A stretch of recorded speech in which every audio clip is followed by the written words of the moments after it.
I would say that there is still a lot to do before automation is fully embraced by our industry.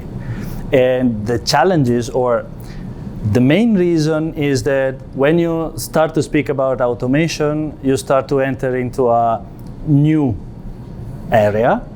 So there is a portion of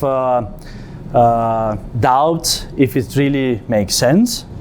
And the second topic that doesn't have the first question is cost. So you have increased cost, so you need really to convince, or I need really to convince my customer that it makes sense.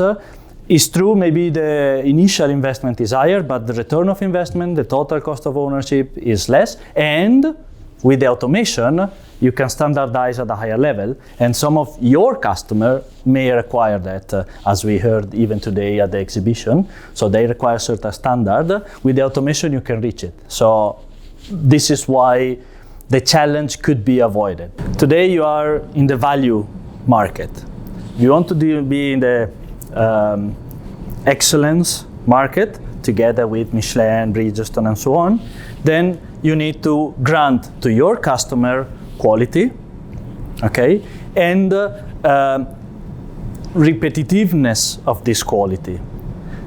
And then if you go in this market, we have to rebuild the return of investment, because you are entering in a market where your margin is higher. So again, the return of investment we are doing for a machine fully automatic and a machine not fully automatic start from two different areas.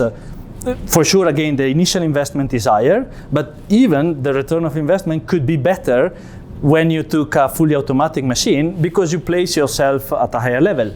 Of course, you need to have the marketing, you need to have the brand anyway. So I'm not mentioning any of our customers, but there are some that in India can already do this step. And by the way, we are also looking for some of these type of players in China.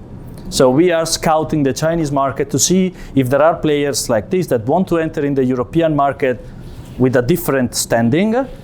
And well, we'll follow news about that in the coming months. You know that I am expert, if you want, in the OTR segment, and the OTR is less unpredictable. I mean, it's still growing, and it will continuously grow. Okay, we see even now, after the COVID, or with the COVID, with the war, with all the situation geopolitically happening around the world, a lot of our customers in the OTR sector are investing. Greenfield, upgrade, retrofits. So, and actually, some of them are just asking us to retrofit the machine. Some others that are a little bit more into the future, they are asking us to increase automation while we are making some work for them. So I think in the OTR business, the investments are still here, still present, but the problem is still to convince to put this investment into automation and not only in capability, productivity, you know, and this kind of stuff. In fact, when I speak about automation in this, I speak mainly two things.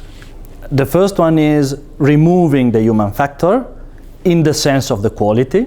So you standardize the quality at the level you want, and it's not depending if your worker was drinking too much yesterday or whatsoever. And the second step is on I would say reduction of cost once you speak about labor. Okay, so of course depend a lot on the geographical area where you speak, but even here, yesterday I was discussing with one of the major players here in India, and they say that they need automation because they want to move ahead in terms of quality, and they will use the people that at the moment are used on the TBM to do other activities inside the factory. So to, let's say, move where human factor cannot be avoided, let me say like this, from the TBM to other areas, and still in the end gaining in cost efficiency. We see that our machine has to be flexible. Of course, in addition to automation, let's say, but it has to be flexible because the market is asking for flexibility. And we have always supplied machines that can cover 20 to 54 inches in the agro sector, for example, right? But now, if we increase the complexity of the machine, we need anyway to keep this higher range. And to keep this higher range, you need to identify a new solution. Again, my presentation was specifically on that.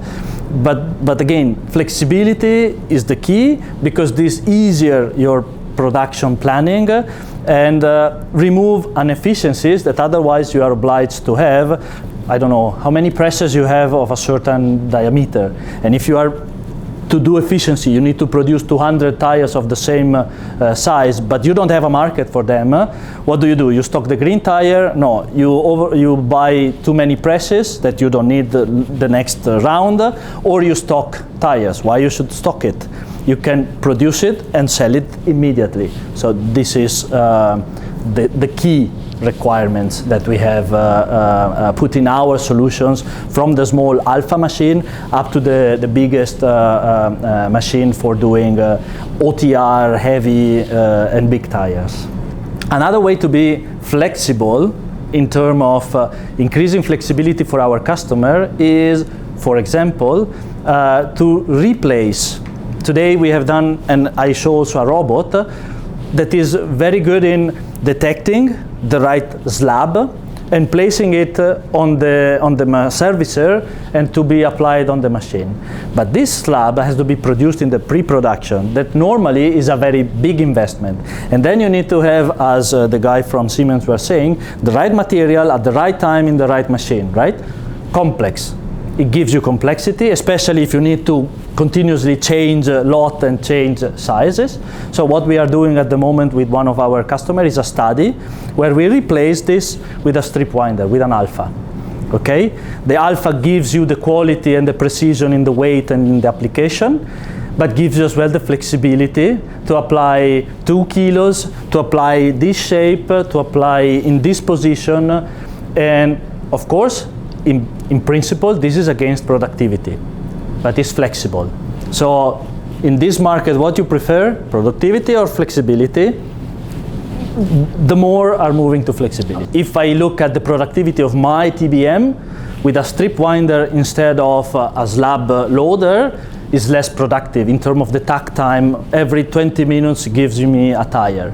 If I look at the productivity of the entire factory, the saving is immense, especially if you're doing a green field. So you can spare, I don't know, one entire calendering machine, you know?